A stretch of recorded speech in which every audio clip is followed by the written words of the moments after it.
An 18-year-old black orphan gave up his final delivery of the night to take a lost elderly woman home. He knew helping her meant losing his only place to sleep, but he still turned his bike around and pedaled her all the way back. But when the iron gates of a massive mansion slowly opened, he was stunned. That frail old woman was, in fact, a reclusive billionaire battling memory loss, hidden away from the world for years. And then, something no one saw coming. The very next morning, she sent people across town searching for the poor boy. Why? Because she said his eyes were the only ones that still saw her as human. In a small town at the end of a harsh winter, an 18-year-old black boy, an orphan, rides his late mother's old bicycle, struggling to survive through delivery work and doing whatever it takes just to have a place to sleep every night. While rushing to complete his final delivery of the day, he stumbled upon an elderly woman, alone and lost at a bus stop. Helping her means missing the delivery and possibly losing his only shelter. But he doesn't hesitate. He pedaled her all the way home. What he doesn't know is she's a billionaire. And what happens next will change his life forever. The wind had begun to turn colder that evening, the kind that nipped at your ears and slid quietly down the back of your neck, even if your coat was buttoned up tight. Along the edge of a quiet town in early winter, where the sun dipped early behind thinning trees and the streetlights flickered with a sluggish pulse, the old bus stop sat abandoned at the far end of a cracked sidewalk. People passed it like they always did, some with grocery bags tugging at their wrists, some with eyes locked to phones, some simply hurrying home before the dark settled in fully. But none of them looked at her. The old woman stood alone, wrapped in a beige woolen coat that had seen better decades, her silver hair poking out from a once white walnut, her small hands clutching a tattered leather purse. She turned to look at every car that passed, hoping it might be the one she was waiting for. Her mouth moved, murmuring something about the number 12 route, about a street that didn't quite match anything around here. And every few moments, she took a step toward the curb, only to shuffle back as confusion clouded her face. Not far from her, a young man named Malik had stopped to drink from a dented metal water bottle.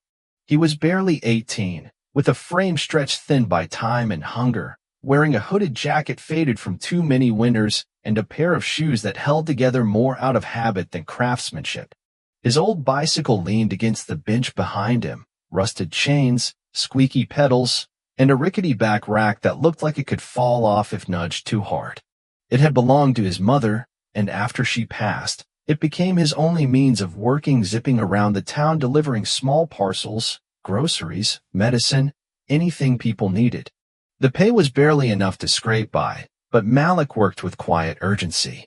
That evening, he had one last delivery to make before the clock struck 8, one last errand, and if he completed it, he would have just enough to pay his week's rent.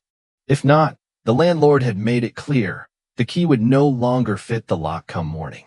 Malik tightened the strap of the delivery bag across his chest, ready to ride out, when his eyes caught the motion of the old woman near the stop. Something about her stillness struck him, not like someone waiting, but like someone lost. She turned again, looked around, then looked at her own feet, as if even they had become unfamiliar. She muttered something, took a half-step forward, then stopped. Malik hesitated, the weight of the clock ticking louder in his chest.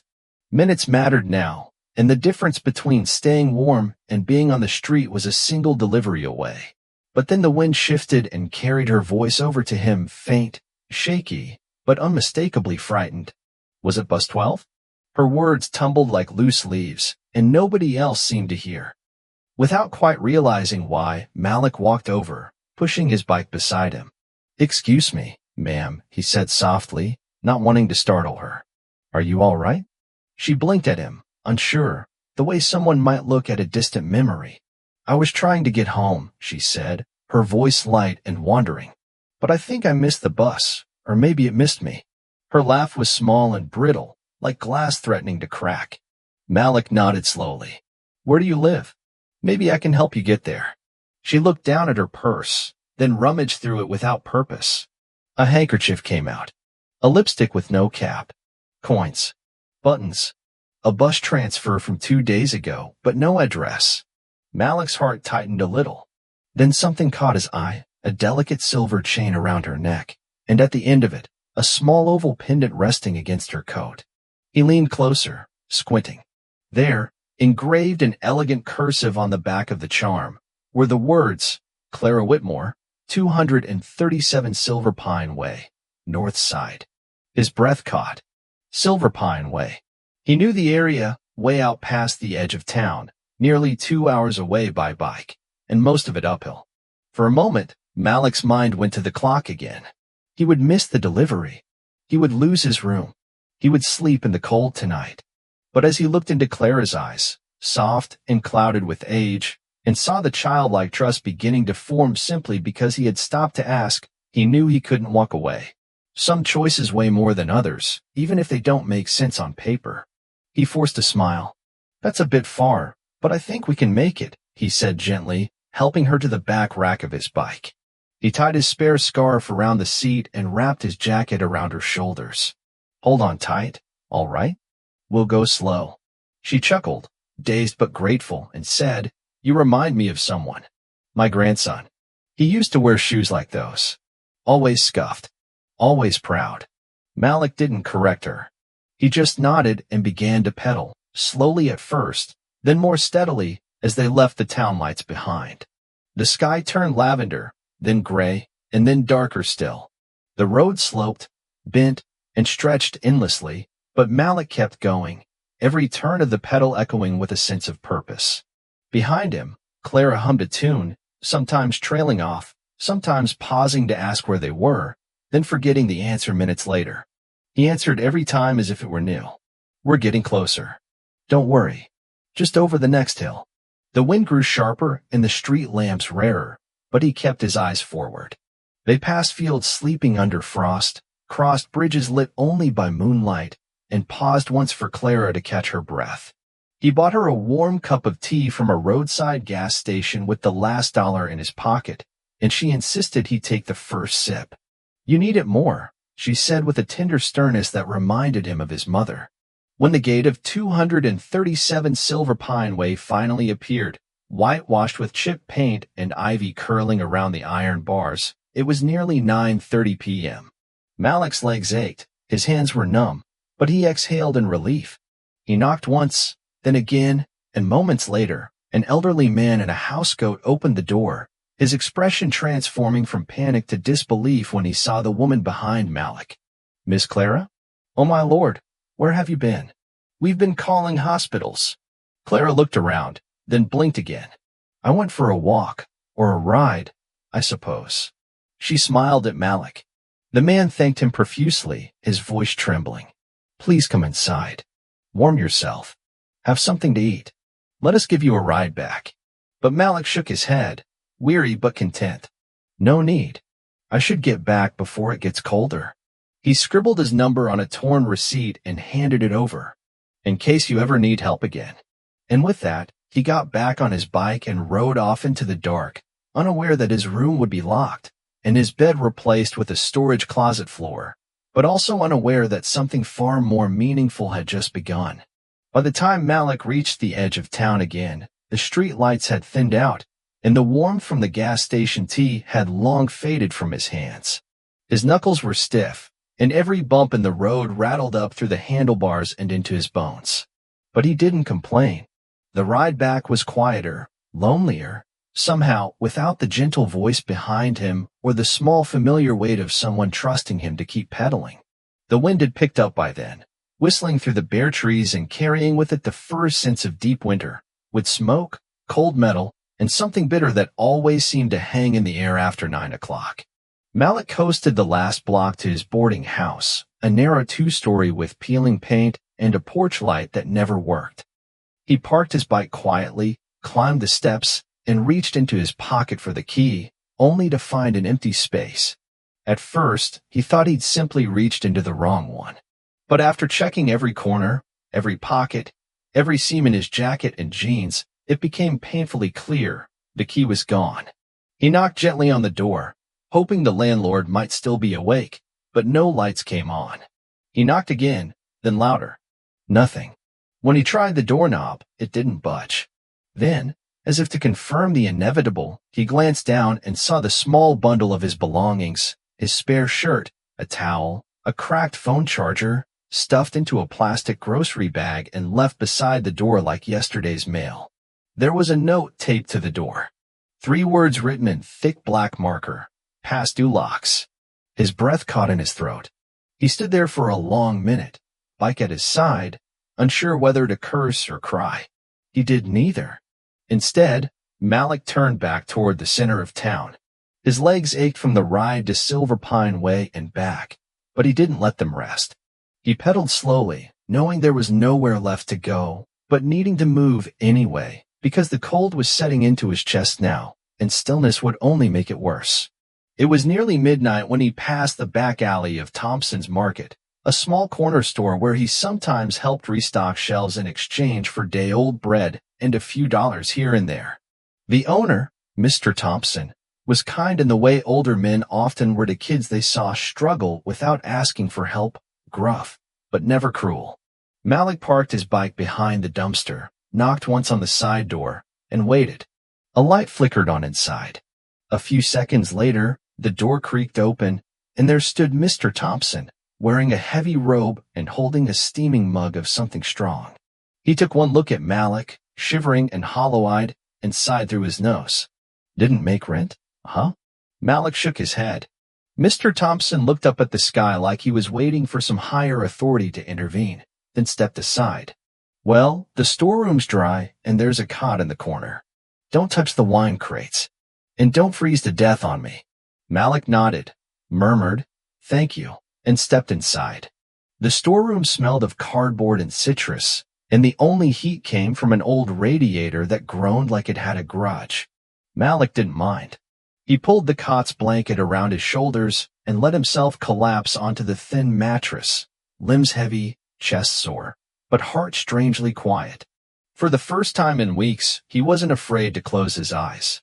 Something about the ride, about Clara's hand on his shoulder and her laughter in the dark, had made the world feel a little less jagged. He drifted to sleep thinking not of the locked door behind him, but of the silver pendant, the soft hum of wheels turning on gravel, and a voice that had said, "You remind me of someone I love."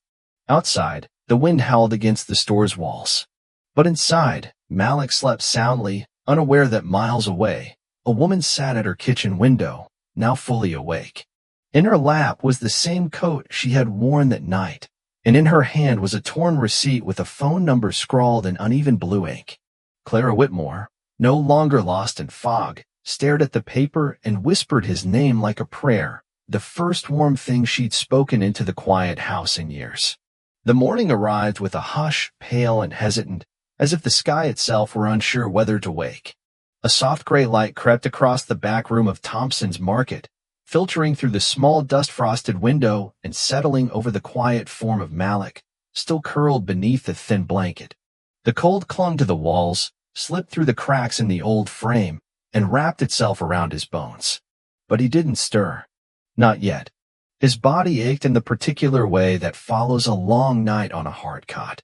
But deeper still was the heaviness that lived in his chest, the kind that came not from physical strain, but from too many days balancing survival on a threadbare wire. When he did finally rise, it was without complaint. He folded the blanket with care, tucked it against the wall, and moved quietly toward the front of the store, the rubber soles of his shoes silent on the floor. Mr. Thompson was already there, as always, opening up with the stoic routine of a man who had long ago learned that consistency was its own kind of faith. He grunted when he saw Malik, then pushed a banana and a half-warmed cup of coffee toward him. No words, just quiet acknowledgement, the kind that meant more than conversation. Malik took the banana with a quiet thanks, peeled it slowly, and stood by the window, watching as the town exhaled into motion. Steam rose from the hoods of parked cars. Children shuffled along sidewalks clutching their backpacks. And somewhere in the distance, a dog barked once and then was silent. It was just another day, another morning that looked like all the ones before it, until the black car pulled up. It was the kind of car that didn't belong on these streets, too polished, too quiet, gliding into the curb like it was answering a summons. The man who stepped out was tall and lean, his coat too fine for a town like this, his shoes unscuffed, his posture deliberate. He glanced at a slip of paper in his hand, then looked directly through the store window, his eyes landing on Malik like he had always known where to find him. When the bell over the door chimed and the man stepped in, the room seemed to shrink around him. "Excuse me," he said, his voice smooth but with a weight beneath it. "I'm looking for someone named Malik." Malik turned from the window, frozen for just a breath. "That's me," he said cautiously. The man's expression softened with relief. "Miss Clara Whitmore sent me," he said. "She asked me to find you. She remembers everything, and she wants to thank you." She insisted. Mr. Thompson paused mid-sip of his coffee, but said nothing. Malik looked at the man, then down at the receipt in his hand, his own handwriting. The number he'd scrawled before riding off into the dark. It hadn't been meant for anything more than a lifeline. He never expected it to be used. Julian, as he introduced himself, held the door open, gesturing to the car. "She's waiting, if you're willing." Malik hesitated, something flickering behind his eyes. The idea of going back to that house, of stepping into a world that didn't belong to him, felt like standing barefoot at the edge of a polished ballroom floor. He was just a delivery boy with no place to sleep, no family, no finish line. He had done what was right. That was all. "I just wanted to make sure she got home safe," he said quietly but firmly. That's all it was. Julian regarded him for a moment, neither offended nor insistent. "And you did," he replied. "But she believes you gave her more than directions. She said you gave her back a sense of herself. She'd very much like to tell you that in person." Malik looked toward Mr. Thompson, who shrugged with the same indifference he used to mask concern. "Go," he said. "Your sea will be here if you need it." With a breath that felt too large for his chest, Malik nodded and followed Julian out. The drive to Silver Pine Way was surreal in daylight. The trees that had loomed like shadows the night before now stood tall and still, sentinels of some secret forest path. The turns felt shorter, the hills less steep, but Malik still remembered every one of them, each stone and slope etched into the memory of his legs. When they reached the Grand White House, it no longer looked like a monument but a memory, familiar, softened by the hour. Julian led him through the side entrance into a room filled with sun and old books and quiet warmth. There, seated by the window, was Clara, not the dazed, wandering woman from the night before, but someone entirely different. Her eyes were sharp, her hair neatly pinned, and when she saw Malik, her smile broke over her face like morning over mountains. "You," she breathed, her voice trembling just enough to show its truth. "You brought me home." She reached for his hands, her grip gentle but insistent. "I remember everything. Every street. Every word. You didn't treat me like a stranger. You made me feel safe." Malik bowed his head, unsure what to say, the praise feeling too large for the simple act he had performed. But Clara wasn't done. She leaned forward, her eyes searching his. "I don't know your story," she said, "but I'd like to. And if you don't have a place to go, I would be honored to offer you one. Here, not just for tonight. For longer, if you'd let me. This house has too many rooms and not enough kindness. You would change that." Malik blinked, the offer catching him completely off guard. It was generous, more than generous, and yet something in him resisted. He took a step back, his voice low but steady. "That's kind of you, really. But I didn't do this to get anything. I just wanted you to be safe. That's all." Clara's eyes didn't waver. "And that," she said softly, "is exactly why I want you to stay." He didn't answer right away. The silence between them stretched, gentle but uncertain, filled with a feeling that neither of them could quite name.